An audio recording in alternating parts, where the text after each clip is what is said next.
Bienvenue sur Africa 24 dans cette nouvelle édition du QG Weekend. Voici les titres. L'attribution du mondial de football 2022 au Qatar polarise toujours l'attention. Des soupçons de corruption pèsent sur le pays hôte. Pots de vins et soirées caritatives auraient été organisées en Afrique et dans le monde pour appuyer leur candidature. La sécurité des populations préoccupe le gouvernement ivoirien. Des stratégies de protection sont mises en place, comme nous allons le voir avec l'installation de la vidéosurveillance dans certaines villes du pays. Et enfin au Congo, une initiative de la Fondation pour la recherche biomédicale permet de développer le secteur.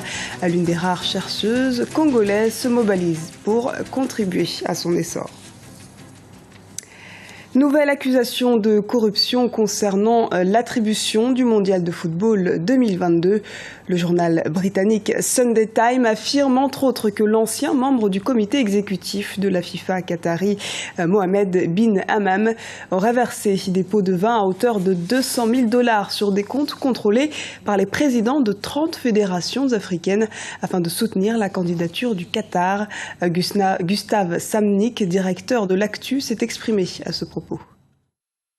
Cette affaire de la Coupe du Monde attribuée au Qatar commence à devenir comme du chewing-gum. Moi, je ne comprends pas cette polémique inutile à mon avis, parce qu'on ne peut pas nous dire que le comité exécutif de la FIFA s'est réuni, a décidé d'attribuer la Coupe du Monde 2022 au Qatar et que tout le temps, tous les 3 mois pratiquement, c'est le rythme que moi j'ai observé. Il y a des médias occidentaux qui se lèvent pour dire que non, on n'aurait jamais dû attribuer la Coupe du Monde au Qatar et le Qatar a acheté sa Coupe du Monde. Je dis qu'on s'en fout et il n'est pas aisé de comprendre cette attitude-là. La Coupe du Monde a été attribuée, il faut attendre 2022 plus que d'autres. Je le dis pour 2 raisons. La première, c'est que d'abord il s'agit de la Coupe du Monde, il s'agit pas de la Coupe du Monde occidentale, il s'agit de la Coupe du Monde. Donc il doit se jouer dans toutes les parties du monde. Donc quand on est fatigué de dire que non, c'est très chaud au Qatar, il faudra jouer la Coupe du Monde en hiver, quand on est fatigué de le dire, on vient aujourd'hui pour dire que non, le Qatar a accepté sa Coupe du Monde. Je ne me nie pas, parce que je n'ai pas mené l'enquête, je n'ai pas le moyen de savoir si il y a eu corruption dans l'attribution. Toujours est-il que la Coupe du Monde a été attribuée au Qatar, il faut attendre que le Qatar organise sa Coupe du Monde. La sécurité de la population ivoirienne constitue l'une des priorités du gouvernement. C'est en ce sens que les autorités misent sur l'utilisation du système de vidéosurveillance. Pour le ministre de l'Intérieur, Ahmed Bakayoko, les caméras de surveillance installées depuis quelques mois dans le pays sont un moyen efficace. Erika Oraga. Renforcer le dialogue et améliorer la sécurité en Côte d'Ivoire, ce sont les principaux défis que veut relever le gouvernement ivoirien. 3 ans après la crise post-électorale de 2011, plusieurs mesures ont été prises par les autorités en vue de réduire les cas de vol et de braquage sur le territoire ivoirien.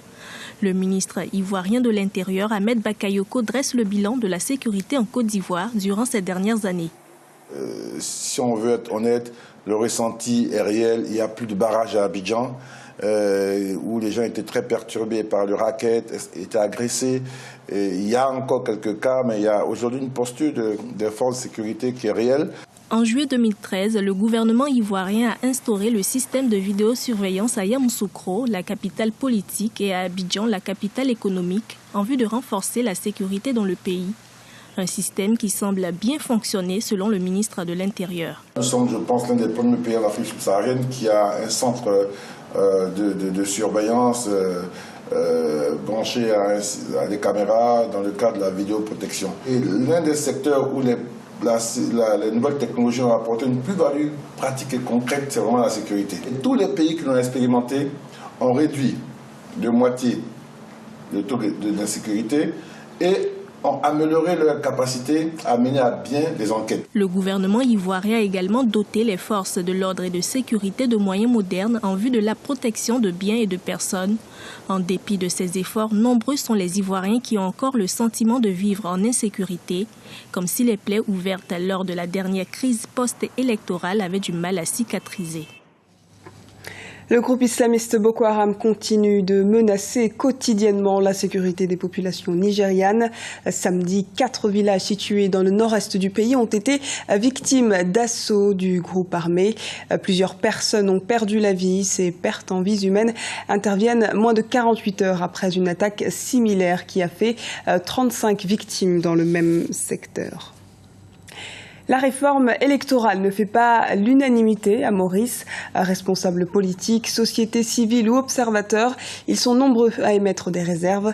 Pourquoi cette réforme a-t-elle été entreprise et pourquoi crée-t-elle la polémique? Élément de réponse avec Graziella Tchakounté, commenté par Ibrahim Ndiaye. Le gouvernement mauricien s'est engagé à réformer son modèle électoral. Un document de consultation a été présenté le 24 mars dernier. Une initiative diversement accueillie. Pour certains, il s'agit en effet d'une simple mascarade politique. L'enjeu de cette réforme devrait être plutôt une modernisation de notre scrutin, de notre système électoral, alors que, en gros, en fait, cette mascarade cache une réforme, cache une alliance électorale entre le Parti travailliste et le MMM. Donc ces deux leaders sont en train de faire une alliance électorale, tout simplement. Il n'y aura pas de réforme électorale. Le modèle électoral qui assure la stabilité politique et sociale de Maurice depuis son indépendance est aujourd'hui jugé antidémocratique. Et pour cause, le mode de scrutin impose à tout candidat aux élections législatives de décliner son identité ethnique sous peine de voir sa candidature rejetée.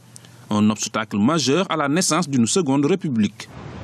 Pour que cette deuxième république soit réelle, efficace et concrète, il faudrait que des réformes en profondeur soient faites. C'est-à-dire qu'on enlève réellement le best loser system.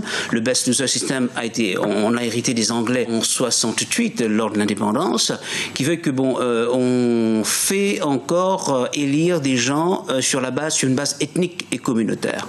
Donc tout ça, si on n'enlève pas tout ça, si on pense pas au financement des partis politiques, par exemple, qui est une catastrophe à l'île Maurice, ça ne sert à rien d'avoir une deuxième république. Le projet de loi sur la réforme électorale sera présenté avant les prochaines élections générales. C'est l'engagement pris début mai par l'État mauricien à la Cour suprême. Toutefois, ces élections n'auront lieu que dans un an. Faudra-t-il patienter aussi longtemps? C'est là la question qui se pose. La recherche médicale se développe peu à peu au Congo. Depuis 6 ans, les étudiants de la faculté des sciences et de la santé peuvent lier la théorie à la pratique. Ils disposent de 2 laboratoires équipés de matériel performant, comme nous l'explique le reportage de notre correspondant au Congo, Prince Bafolo. Contribuer au développement de la recherche biomédicale au Congo, c'est la principale mission de la Fondation congolaise pour la recherche médicale. Créée en 2008 par le professeur Francine Toumi, cette fondation est implantée dans l'enceinte de la faculté des sciences et de la santé, l'unique faculté de Brazzaville qui forme les médecins au Congo. Elle compte plus de 20 employés qui ont décidé de faire avancer la recherche biomédicale au Congo. J'ai très bien vu que l'Afrique centrale était derrière les autres régions en matière de dynamisme de la recherche biomédicale. Nous avons créé avec des collègues enseignants donc cette fondation pour pouvoir participer donc à l'effort national. La fondation compte un laboratoire de biologie moléculaire et un autre de parasitologie.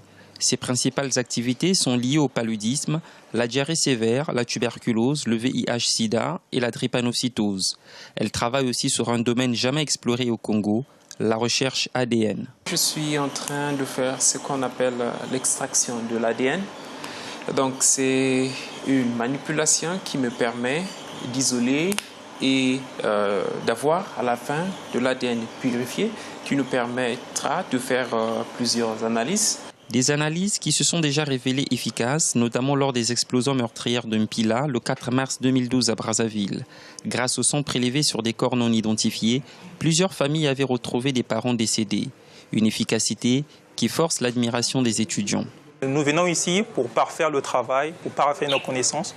C'est un endroit qui nous permet de réaliser des recherches pour l'obtention de nos mémoires et thèses. Plus de 20 étudiants viennent dans ces laboratoires chaque jour pour des travaux ou stages pratiques. La Fondation congolaise pour la recherche médicale travaille en partenariat avec les hôpitaux de Brazzaville. Elle a notamment mis en place des ateliers pour la remise à niveau des techniciens de laboratoire au CHU de Brazzaville. C'était le journal de la rédaction. Merci de nous avoir suivis. Retrouvez dans un instant une nouvelle édition du QG Weekend sur Africa 24.